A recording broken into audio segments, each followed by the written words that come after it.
Assalamualaikum sahabat fisika. Pada kesempatan ini kita akan membahas materi tentang suhu dan kalor. Tahukah sahabat fisika apa sih suhu itu? Suhu adalah besaran yang menunjukkan derajat panas atau dinginnya suatu benda. Suhu bisa juga disebut sebagai temperatur yang dapat diukur dengan alat ukur termometer.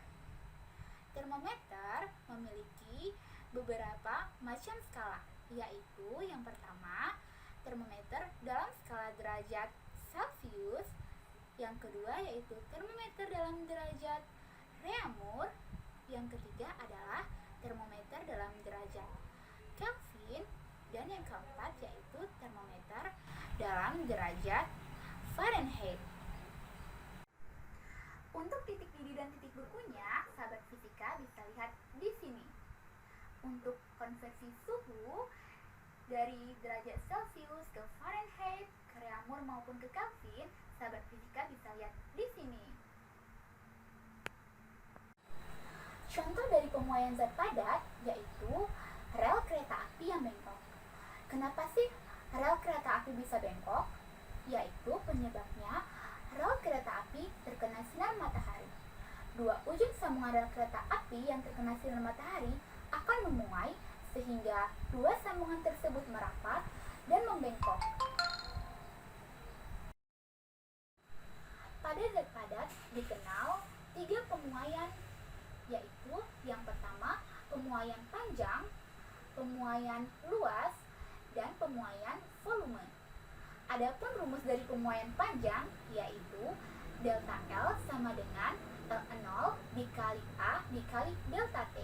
Dengan keterangannya, delta L adalah pertambahan panjang dalam satuan meter, L0 adalah panjang awal dalam satuan meter, dan A-nya adalah koefisien muai panjang. Untuk pemuaian luas, rumusnya yaitu beta sama dengan 2 dikali alfa. Dengan keterangan dapat kita lihat di sini. Untuk pemuaian volume, yaitu rumusnya delta V sama dengan V0 dikali gamma dikali delta T. Dan V sama dengan delta V ditambah V0, atau bisa juga V sama dengan V0 dikali 1 ditambah gamma dikali delta T. Dengan keterangannya kita bisa lihat pada gambar. Oke, lanjut ke materi perubahan wujud. Perubahan wujud adalah perubahan termodinamika dari satu fase benda ke keadaan wujud zat lain. Kita bisa melihat pada diagram berikut, yaitu contohnya dari benda padat ke benda gas, ke benda cair, dan bisa kembali lagi ke benda padat. Contoh dari proses perubahan wujud yang pertama adalah mencair, yaitu proses perubahan wujud dari padat menjadi cair.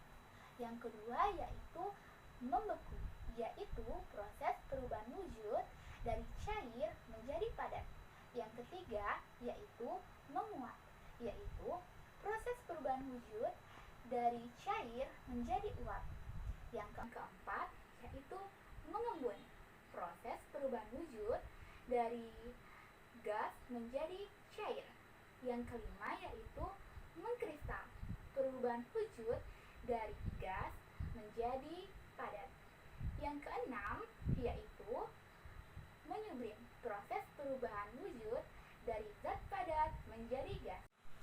Pernahkah sahabat fisika merasa bingung kenapa sendok yang dimasukkan ke dalam air panas, sendok akan terasa panas? Peristiwa itu terjadi karena benda panas memberikan suhu kepada benda dingin.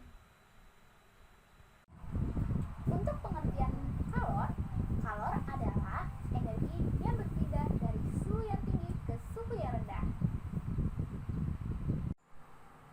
Kalor memiliki satuan internasional yaitu joule, di mana 1 kalori sama dengan 4,2 joule, 1 joule sama dengan 0,224 kalori. Nah, sekarang kita akan belajar tentang macam-macam perpindahan kalor. Macam-macam perpindahan kalor terbagi atas 3, yaitu yang pertama konduksi, yang kedua konveksi, yang ketiga radiasi. Untuk perpindahan kalor secara konduksi, yaitu perpindahan panas melalui zat padat yang tidak ikut mengalami perpindahan. Contohnya, apabila salah satu ujung logam dipanaskan, maka ujung logam yang lain akan terasa panas. Yang kedua, konveksi.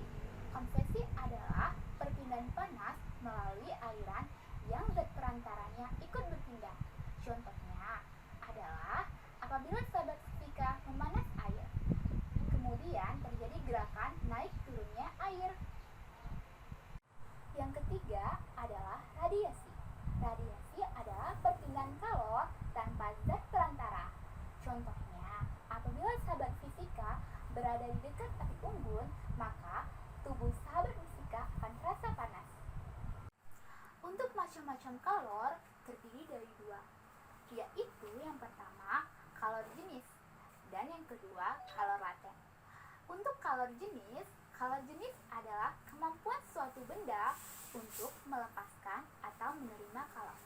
Nah, kalor jenis dirumuskan dengan Q sama dengan M dikali C dikali delta T, dengan keterangan bahwa C adalah kalor jenis, M adalah massa benda, dan delta T adalah kenaikan suhu. Yang kedua yaitu kalor laten. Kalor laten adalah kalor yang dibutuhkan oleh benda untuk mengalami perubahan wujud, di mana kalor laten dirumuskan dengan Q sama dengan M dikali L, dengan keterangan bahwa Q sama dengan kalor yang diperlukan, L sama dengan kalor laten, dan M adalah massa benda. Untuk asas Black adalah prinsip dari hukum kekekalan energi, di mana asas Black dirumuskan dengan Q lepas sama dengan Q terima, yaitu kalori yang dilepaskan oleh suatu benda sama dengan kalori yang diterima oleh suatu benda. Demikianlah materi tentang suhu dan kalor. Semoga bermanfaat dan sampai jumpa